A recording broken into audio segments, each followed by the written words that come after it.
the kitchen again, and today we're making dessert. Now, I know that you've noticed this gorgeous woman here, and I want to introduce you to her. This is my beautiful mother-in-law, Miss Freddie Johns. We're so happy to have her here with us today.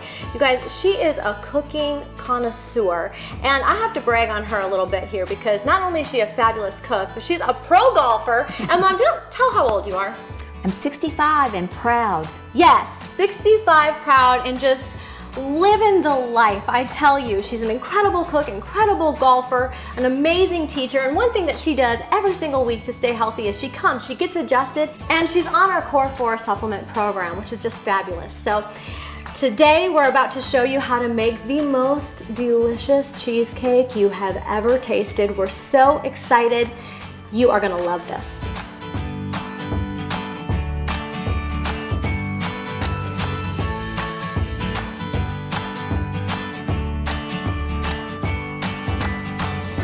All right, so the first step in making this cheesecake is the crust. And my mother-in-law has got the best crust you have ever tasted, I promise. So I'm gonna let you take it away. Will you explain how to make this delicious crust? Yes, I'd be happy to, Katie. And first let me say it's great to be in the kitchen with you. When you're the mother of 3 boys, the kitchen is a very lonely place. So thanks for being here with me today. I started just by taking some organic butter.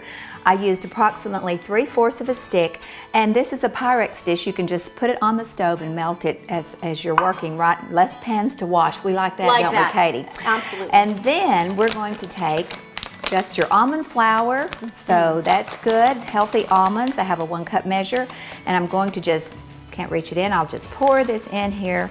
And measurements don't have to be exact. Sometimes I tweak it if it's not exactly right. We'll start with a cup.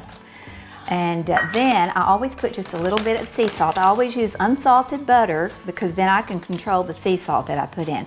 Sometimes when you're having a sweet dessert, a little taste of salt just gives it a little punch. And then to sweeten it up just a little bit, I'm going to use some stevia, which is made from the leaf. Dr. Randy always says if it's made in a plant, you probably want to avoid it. If it's made from a plant, it's probably okay to eat. Yes. So we're going to just sprinkle a little bit, and this is your taste. If you prefer it sweeter, that's strictly up to you. And so we're going to take this very fabulous utensil, a fork, and we're going to mix this together. There's one more ingredient we have not put, and that's going to be some chopped fine pecans. So we're going to mix this around, and I can tell already just by the look of this that I did not get quite enough flour, so we're going to add a little bit more almond flour to that, and that's just something that you can test out. You want it where it's very easy to work with, so we'll just try that. It's not ruined, I promise. And so you mix it around. In just a minute, I'm going to get in here with the utensils God made, my clean hands. And that's the best part. And just a tad more. If you were working this crust on a board, you would have more flour that you would knead it with. But this is the easy way. So I believe this is going to work. Now we're going to add my little trusty assistant. Yes. It's already chopped my nuts, so we're going to add some pecans. And this is strictly your, whatever you prefer. If you like more or less, it's just strictly up to you. And the pecans add a nice, sweet little nutty flavor to the crust. And a good crunch. And a great crunch. They don't have to be toasted before because we're going to bake this crust at 350 degrees in the oven for about 15 minutes. And so as it bakes, the pecans get really crusty and yummy. Okay, my hands are just washed. Perfect. So I'm going to show you how we really do it. Yes, let's see the trick. This is the good trick. I tasted this cheesecake when she made it, and I was so enraptured with crust because I'm a crust girl. And I just was like, oh my goodness, this is the best crust. And I have tried to make so many different kinds of almond crust, and it would never turn out crispy. And this was the most crispy, buttery crust I had ever tasted. And I just thought, how did you do this? So I kind of tried putting the ingredients that she said in. I put it in the oven, and it was still coming out soggy, and we're going to teach you a little trick in just a few minutes of what you have to do to make your crust crispy, because there's a very special technique to it. Sometimes the crust gets really thick in the edges, and so I use this little measuring cup just to sort of, and if it gets a little sticky, just put a little bit more flour right around the edges, and that can help you get it thin at the edge. Then I usually just take my thumb and finger and just go around the edges like this. Ooh, look at to make it pretty. And then this is the secret This is that the secret. that I forgot to tell Katie. This was the secret. Yes, when you get it ready to stick in the oven, you must prick it and make some little air holes so the steam can escape. Because Yes. if you don't, the crust will not be flaky and really crispy No. like we like it. Turns out foggy. Even on the sides, because when you stick this in the oven, it's going to puff up a little bit. And so we want to make sure we stick lots of holes in it. We're ready to stick it in our preheated oven, 350 degrees for about 15 minutes. Don't go off and leave it. Some ovens cook quicker than others. Just put it on the middle shelf. Then you're ready to go.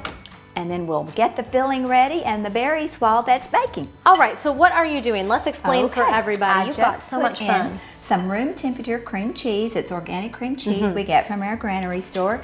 And I'm going to sweeten it up just a little bit with stevia. So I'm going to put 2 tablespoons. And again, this is your choice. Some people like more than others. That's probably enough. You can always taste test. I'm going to add 1 teaspoon of vanilla. You might tell them about your vanilla. It's organic yes, vanilla. It's organic, but one thing to be aware of when you're shopping for vanilla, and I've talked about this before, but making sure it's sugar-free. So what you want to look for is just that it says, you know, this is made of organic vanilla bean, in water and with organic alcohol. That's all your vanilla should be made of. Back when I was a kid, we didn't have perfume. We just put a little vanilla behind There the you ear. go. I'm just taking my microplane, and when you zest a lime, you just want to get the top part. So very quickly, you don't want the white, you just want the green, good. and that already smells delicious. That smells doesn't it? delicious. It smells so sweet and so fresh. zesty. I'm telling Gives you. it just a little bit of something, something. You think, what is that? Yeah. Good. And I'll save the lime because in a moment we're going to use the juice for the blueberry topping. Yum. So now we're just going, and this is going to make lots of noise. Okay. So we're just going to cream this up. Ooh, look Try at not how to great spill that it looks. all over you. Well, I hope you do, and then I'll taste it. There's never a problem with me tasting anything. Kind of a bottomless pit. And you just beat this until you beat lots of air into it. And then we're going to also beat some whipping cream in just a second to fold in. That smells amazing. Okay, to finish up our filling, we need some real whipping cream. Don't go with a half and half, it won't work. This is organic whipping cream, so go ahead and add Everything. the whole thing. If a little is good, more is better. Exactly. Okay, now I'm a preschool teacher. I'm great with scissors and paper. So Katie looks so lovely today. I don't want this splattering all over her. So take a paper plate, cut it, make a little hole, How cool is this? and then you just run your little mixer right through here. And so we just beat this for about 5 minutes or so. You'll know when the whipped cream is heavy enough that you lift your beaters out and it all sticks to it. And so it takes about 5 minutes. So we're going to do that, add the vanilla and a little more stevia, and then we'll be ready to add it to our mixture. Great.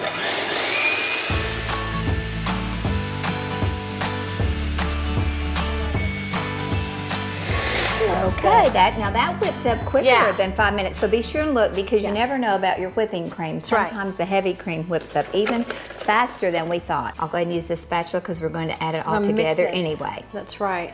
Okay.